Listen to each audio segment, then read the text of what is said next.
नमस्कार, स्वागत, वंदन, अभिनंदन आप सभी लोगों का आज के इस वीडियो में, जिसमें हम class 10th maths chapter number 3 जिसका नाम है pair of linear equations in two variables.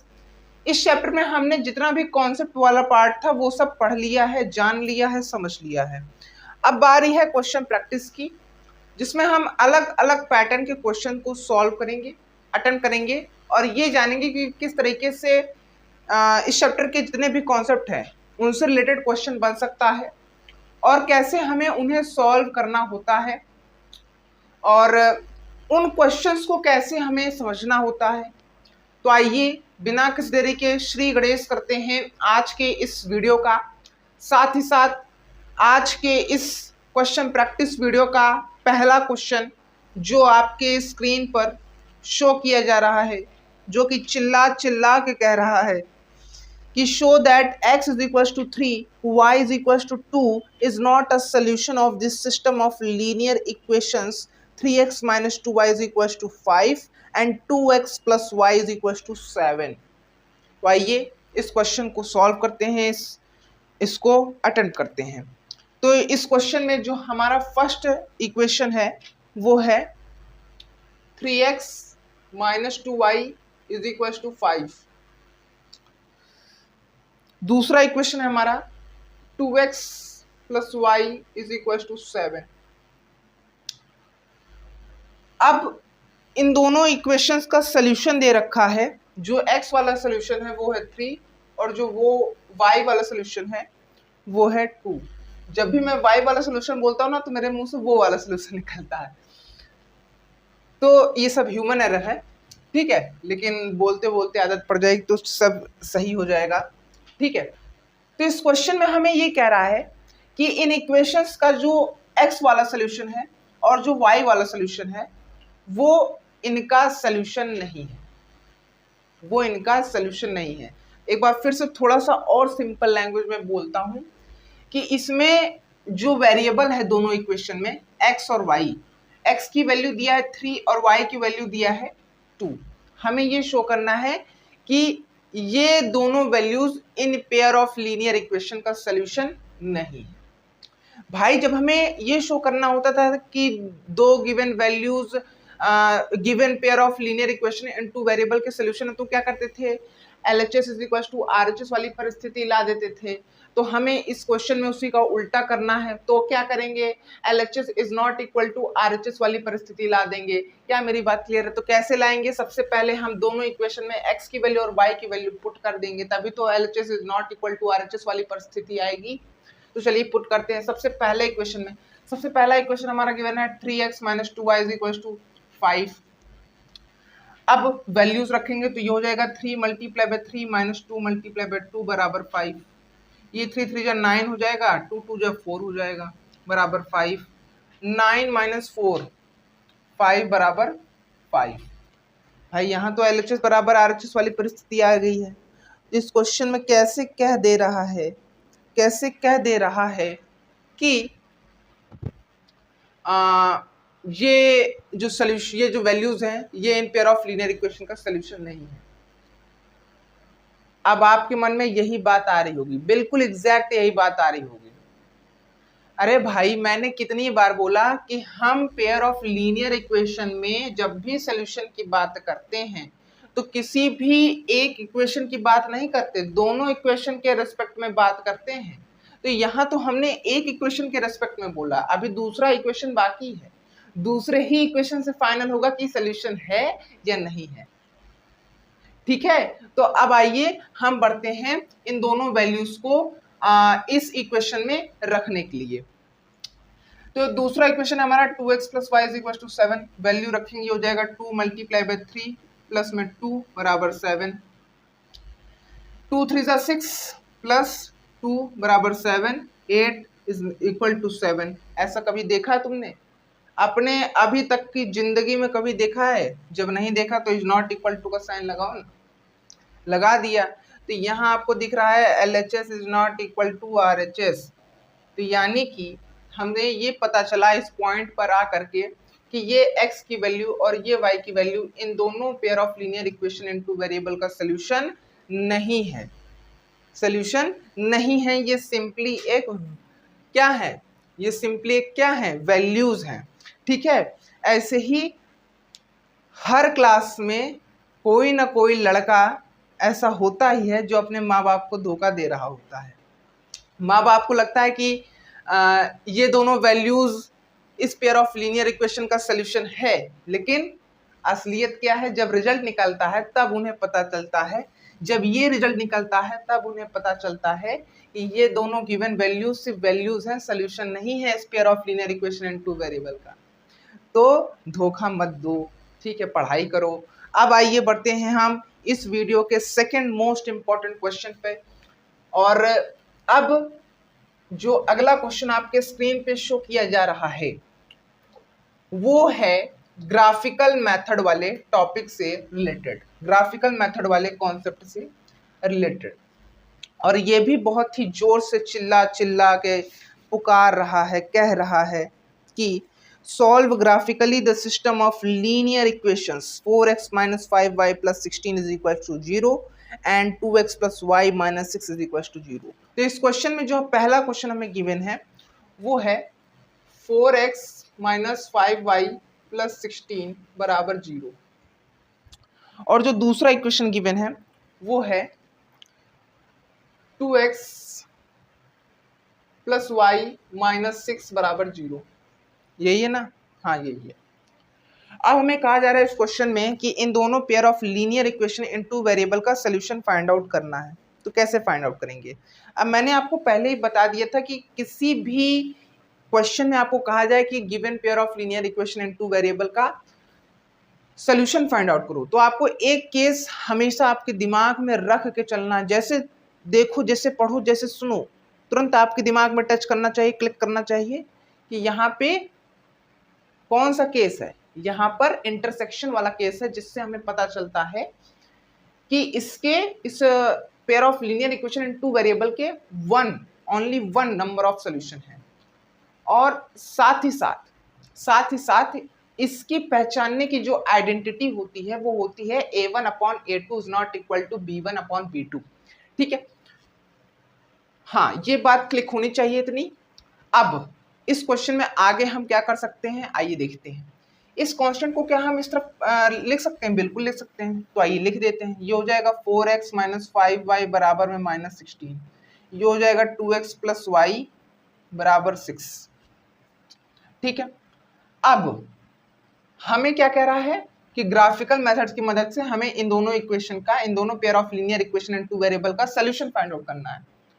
तो सबसे पहले मैंने क्या कहा था कि इसके लिए हमें ग्राफ पे लाइन बनाना पड़ेगा जो कि इक्वेशन का होता है।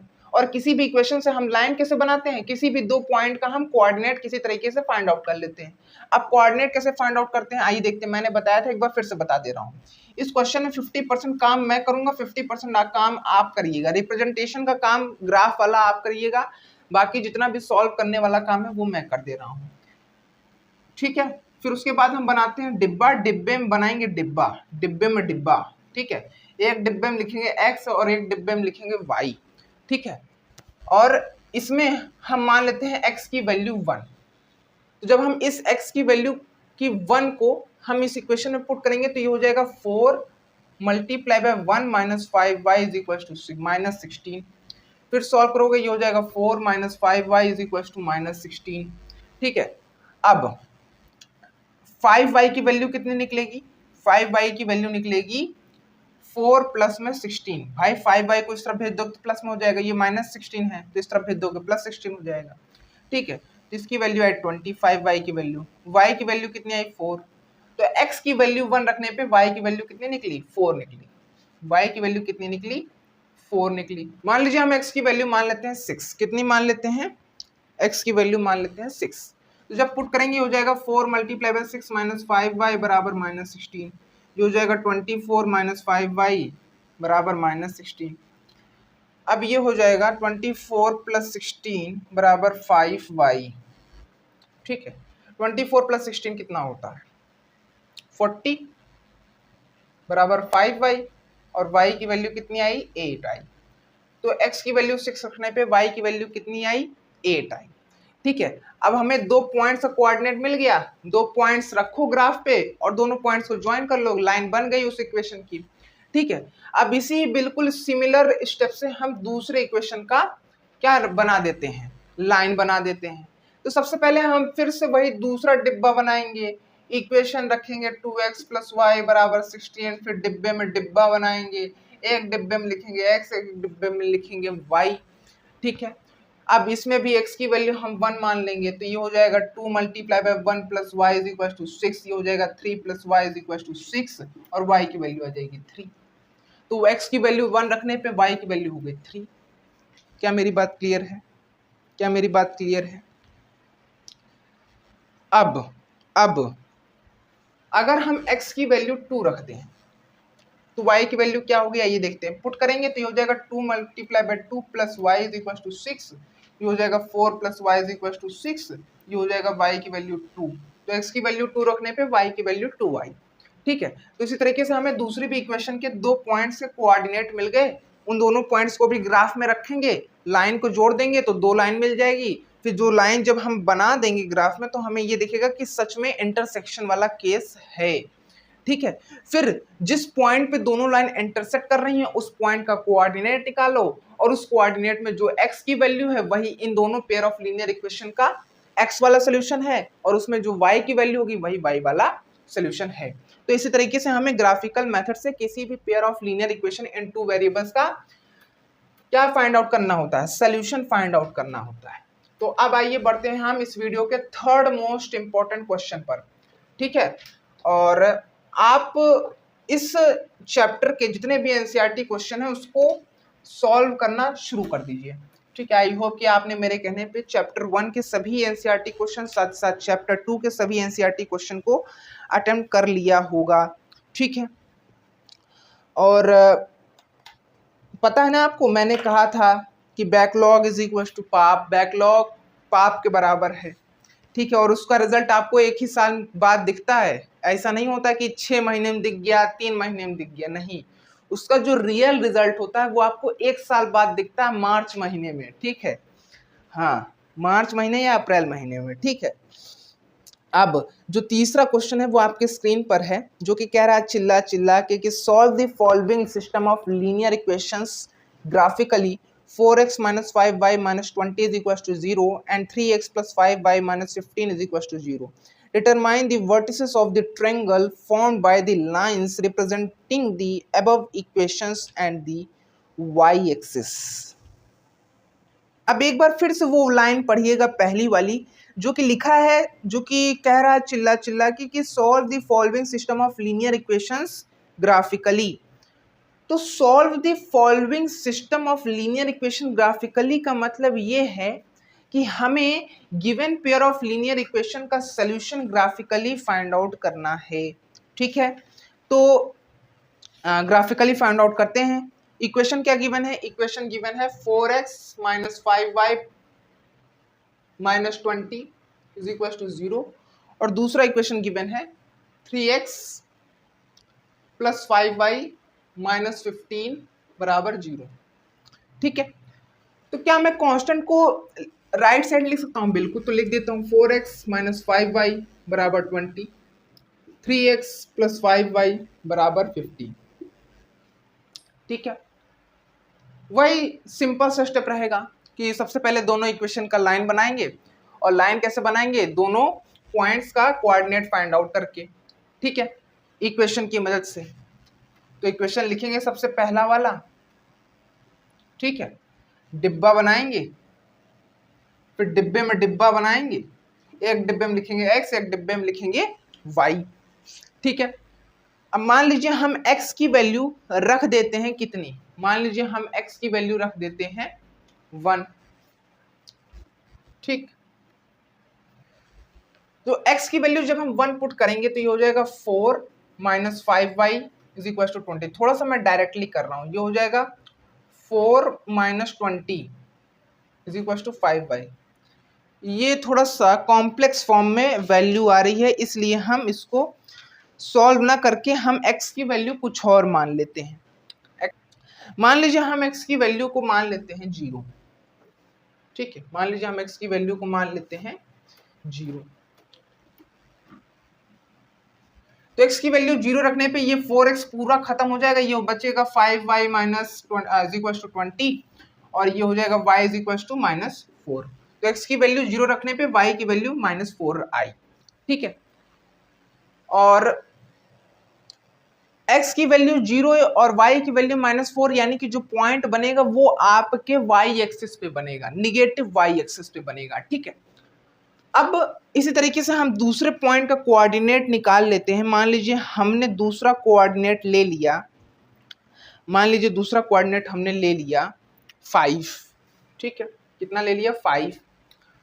अब जब 5 वैल्यू रखेंगे तो ये हो जाएगा 20 minus 5y is equal to 20। ये 20 इधर चला जाएगा तो कैंसिल आउट हो जाएगा और ये आ जाएगा 5y बराबर 0 और y की वैल्यू आ जाएगी 0। तो x की वैल्यू 5 रखने पे y की वैल्यू 0 आ गई। ठीक है, दोनों पॉइंट से कोऑर्डिनेट मिल गए, पॉइंट रखेंगे ग्राफ में, ज्वाइन कर देंगे, बन गई ये पहली इक्वेशन की लाइन। फिर दूसरी इक्वेशन की लाइन बनाने पे चलेंगे तो दूसरा इक्वेशन है 3x + 5y बराबर 15। डब्बा बनाएंगे, डब्बे में डिब्बा बनाएंगे, पहले डिब्बे में x, दूसरे डिब्बे में y। ठीक है, तो इसमें हम x की वैल्यू क्या माने आइए देखते हैं। 1 तो होगा नहीं, कॉम्प्लेक्स नंबर निकल रहा है, तो क्या होगा, तो क्या होगा 0 मान लें। चलो x की वैल्यू इसमें 0 मान लेते हैं। इक्वेशन क्या है 3x + 5y बराबर 15। ठीक, वैल्यू रखेंगे तो ये हो जाएगा 3x खत्म हो जाएगा, ये आ जाएगा 5y बराबर 15 और y की वैल्यू आ जाएगी 3। तो x की वैल्यू 0 रखने पे y की वैल्यू कितनी निकली 3 निकली। ठीक है, अब इसमें हम x की वैल्यू मान लेते हैं 5। x की वैल्यू मान लेते हैं 5। ठीक है, तो जब हम x की वैल्यू रखेंगे इसमें तो ये हो जाएगा 15 + 5y बराबर 15। ये दोनों कैंसिल आउट हो जाएंगे तो ये हो जाएगा 5y बराबर 0, y की वैल्यू आ गई 0। तो x की वैल्यू 5 रखने पे y की वैल्यू 0 आ गई। इस इक्वेशन के दो पॉइंट्स का कोऑर्डिनेट मिल गया, दो पॉइंट्स रखेंगे ग्राफ में, लाइन ज्वाइन कर देंगे। जब लाइन ज्वाइन कर देंगे तो हमें यह पता चलेगा कि दोनों लाइन किसी एक पॉइंट पे इंटरसेक्ट कर रही हैं और जिस पॉइंट पे इंटरसेक्ट कर रही हैं उसका कोऑर्डिनेट निकाल लेंगे। उस कोऑर्डिनेट में जो x की वैल्यू निकलेगी वही x वाला सोल्यूशन होगा और जो y की वैल्यू निकलेगी वही y वाला सोल्यूशन होगा। ठीक है, अब यहीं पे ये क्वेश्चन खत्म नहीं होता, अब आगे भी पढ़िए क्या कह रहा है। Determine the vertices of the triangle formed by the lines representing the above equation of the y axis and the y axis. ठीक है, अब जब आप दोनों लाइंस को ग्राफ में रखोगे ना तो आपको उस ग्राफ में एक ट्रायंगल बनता हुआ दिखेगा। ठीक है, जिसमें एक दो लाइन इन इक्वेशंस की होगी और जो तीसरी लाइन होगी वो y एक्सिस की होगी। ठीक है, तो हमें दूसरे लाइन में ये फाइंड आउट करने को कह रहा है कि हमें बन रहे ट्रायंगल के तीनों वर्टिसेस यानी तीनों पॉइंट्स का कोऑर्डिनेट फाइंड आउट करना है। ठीक है, तो ठीक है, तो हमें इतना ही सब कुछ इस क्वेश्चन में सॉल्व करना था और इस तरीके से अटेम्प्ट करना था। अब आइए बढ़ते हैं हम इस वीडियो के लास्ट क्वेश्चन पे, यानी कि 4th क्वेश्चन पे। वो भी मोस्ट इंपॉर्टेंट क्वेश्चन में से एक क्वेश्चन आता है। ठीक है, अब आपकी स्क्रीन पर इस वीडियो का लास्ट इंपॉर्टेंट क्वेश्चन शो किया जा रहा है। 4th मोस्ट इंपॉर्टेंट क्वेश्चन कह रहा है चिल्ला चिल्ला के कि सॉल्व द फॉलोइंग सिस्टम। ये मैंने सॉल्व किया था क्या, अच्छा ये नहीं सॉल्व किया था ना। Solve the following system of equations graphically 3x + 2y - 11 = 0 and 2x - 3y + 10 = 0. Shade the region bounded by these lines and the x-axis. ठीक है, हाँ, तो पहली लाइन का मतलब समझ में आ गया ना इस क्वेश्चन में कि हमें दोनों पेयर ऑफ लीनियर इक्वेशन का सोल्यूशन फाइंड आउट करना है ग्राफिकली। ठीक है, तो इस प्रॉब्लम में हमें पहला इक्वेशन गिवन है क्या 3x + 2y - 11 = 0 और दूसरा इक्वेशन गिवन है 2x - 3y + 10 = 0। ठीक है, अब क्या मैं कांस्टेंट को राइट साइड लिख सकता हूं, बिल्कुल, तो लिख दो। 3x + 2y = 11, 2x - 3y = -10। Equation की मदद से लाइन बना देंगे ग्राफ में। कैसे बनाएंगे? इक्वेशन लिखेंगे, बगल में डिब्बा बनाएंगे, डिब्बे में डिब्बा बनाएंगे, एक डिब्बे में लिखेंगे x, एक डिब्बे में लिखेंगे y। अभी की इस इक्वेशन में हम x की वैल्यू मान लीजिए हम रख लेते हैं 1, ठीक। तो जब हम x की वैल्यू रखेंगे इसमें तो ये हो जाएगा 3 + 2y = 11, और 2y की वैल्यू कितनी आ जाएगी 8, और y की वैल्यू कितनी आ जाएगी 4। तो x की वैल्यू 1 पे, y की वैल्यू 4। अब दूसरी x की वैल्यू हम क्या मान लेते हैं? मान लीजिए दूसरी x की वैल्यू हम मान लेते हैं 3। तो जब पुट करेंगे ये हो जाएगा 9 + 2y = 11, और ये हो जाएगा 2y = 2, y की वैल्यू आ जाएगी 1। तो x की वैल्यू 3 पे, y की वैल्यू 1, ठीक है। अब इसी तरीके से दूसरे इक्वेशन का हम बना लेते हैं। हाँ, इस इक्वेशन के दोनों पॉइंट्स का कोऑर्डिनेट मिल गया, ग्राफ में रखेंगे, ज्वाइन कर देंगे। फिर दूसरे पॉइंट इक्वेशन का क्या बनाएंगे? लाइन बनाएंगे ग्राफ पे। दूसरा इक्वेशन क्या है? 2x - 3y = -10। डब्बा बनाएंगे, डब्बे में डब्बा बनाएंगे, एक डिब्बे में लिखेंगे x, एक डिब्बे में लिखेंगे y। अब मान लीजिए हम इस इक्वेशन में x की वैल्यू, पहली वैल्यू मान लेते हैं 1, ठीक।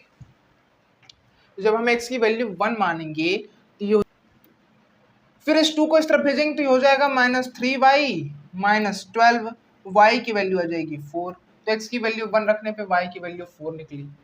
फिर x की वैल्यू इसमें हम दूसरी मान लेते हैं कितनी? इस इक्वेशन में हम x की दूसरी वैल्यू मान लीजिए, हम मान लेते हैं 4, ठीक, 4। आप मेरी तरह x की वैल्यू ना रखना चाहो तो आप y की वैल्यू भी रख सकते हो। दोनों की वैल्यू कंडीशन में, सेम कंडीशन में सेम ही आएगी, एग्जैक्ट ही आएगी, ठीक है। तो जब हम इक्वेशन में x की वैल्यू 4 रखेंगे तो ये हो जाएगा 8 - 3y = -10, ये हो जाएगा -3y = -18, ठीक, और y की वैल्यू आ जाएगी 6। तो x की वैल्यू 4 पे, y की वैल्यू 6 चली आई। फिर दो कोऑर्डिनेट्स हमें मिल गए। फिर जब दोनों कोऑर्डिनेट्स यानी पॉइंट्स को ग्राफ में रखेंगे, दोनों लाइन को ज्वाइन कर देंगे। जब ज्वाइन कर देंगे तो हमें पता चलेगा कि दोनों लाइन एक दूसरे को इंटरसेक्ट कर रही है किसी एक पॉइंट पर, ठीक है। और उस पॉइंट का हम क्या निकालेंगे? कोऑर्डिनेट निकाल लेंगे। फिर उस कोऑर्डिनेट में जो x की वैल्यू निकलेगी वही हमारे इस प्रॉब्लम में जो सोल्यूशन निकलेगा x वाला, वही उसकी वैल्यू होगी, और जो y की वैल्यू निकलेगा वही y वाला सोल्यूशन होगा इस प्रॉब्लम में, ठीक है। अब इस क्वेश्चन में हमें दूसरी चीज की अटेम्प्ट सॉल्व करने को कह रहा है, तो आइए देखते हैं। Shade the region bounded by these lines and the x axis. तो जब आप ग्राफ में दो लाइंस को रिप्रेजेंट कर रहे होगे तो आपको एक बाउंडेड रीजन, एक क्लोज रीजन दिख रहा होगा जो कि तीनों लाइन से घिरा हुआ होगा। जैसे कि आपने पिछले क्वेश्चन में देखा था ना कि एक ट्रायंगल बन रहा है, बस बिल्कुल उसी तरीके से, ठीक है। जिसमें दो लाइन वो होंगी जो कि आपने खुद बनाई है इक्वेशन की मदद से, और जो तीसरी लाइन होगी वो होगी आपकी एक्स एक्सिस यानी कि हॉरिजॉन्टल एक्सिस, ठीक है। और जो बाउंडेड रीजन है, जो क्लोज रीजन बना है ना एक्स एक्सिस और इन दोनों लाइंस की मदद से, उसको आपको शेड कर देना है, ठीक है। तो इसी तरीके से आपको इस तरह के प्रॉब्लम को अटेम्प्ट करना होता है, सॉल्व करना होता है और एग्जाम में प्रेजेंट करना होता है, ठीक है। और साथ ही साथ मैंने पहले भी कहा, अब भी कहा, अगर मेरे कहने पर पहले नहीं करे तुम 10 क्वेश्चन सॉल्व ग्राफिकल मेथड से रिलेटेड तो अभी भी कर लो। क्यों? क्योंकि अभी तुम्हारे पास बहुत टाइम है। 10 से 20 क्वेश्चन ग्राफिकल मेथड से कर लोगे तो आप आने वाले जो 8-9 महीने बचे हैं उसमें अपना 2 से 3 नंबर सिक्योर कर लोगे। अब आपके स्क्रीन पर ग्राफिकल मेथड से रिलेटेड एक प्रॉब्लम शो किया जा रहा है जो कि आपके इस वीडियो का आज का होमवर्क है, ठीक है। जैसे कि हमारी प्रथा चली आ रही शुरुआत से कि हम हर क्वेश्चन प्रैक्टिस में एक क्वेश्चन होमवर्क देते हैं, तो आज भी आपको मिलेगा इस क्वेश्चन प्रैक्टिस की वीडियो में। तो इस क्वेश्चन को आपको नोट डाउन करना है और सॉल्व करना है। अगर आप और जो सॉल्यूशंस की वैल्यू निकले, जो सॉल्यूशंस की वैल्यू निकले उसे आपको कमेंट सेक्शन में भेज देना है, ठीक है। और मैं आपको बताऊंगा कि आपका फाइंड आउट किया गया सॉल्यूशन, जो आंसर है, जो वैल्यू है, वो सही है या गलत है। तो आज की इस वीडियो में मैंने जितना भी कुछ समझाया कि किस पैटर्न के क्वेश्चन को किस तरीके से सॉल्व करना चाहिए, अटेम्प्ट करना चाहिए, ताकि आप अपना प्रेजेंटेशन में कोई कमी ना छोड़ सको, ठीक है, और उस प्रेजेंटेशन की वजह से आपका नंबर ना कट सके। अगर ये सब चीज़ें समझ में आई हों तो वीडियो को लाइक, वीडियो को शेयर और चैनल को सब्सक्राइब करना बिल्कुल भी मत भूलिएगा। लास्ट तक के लिए बने रहने के लिए थैंक यू सो मच। मिलते हैं अगली वीडियो में और इस होमवर्क को जरूर सॉल्व करना। जो आंसर निकले मुझे कमेंट सेक्शन में जरूर बताना।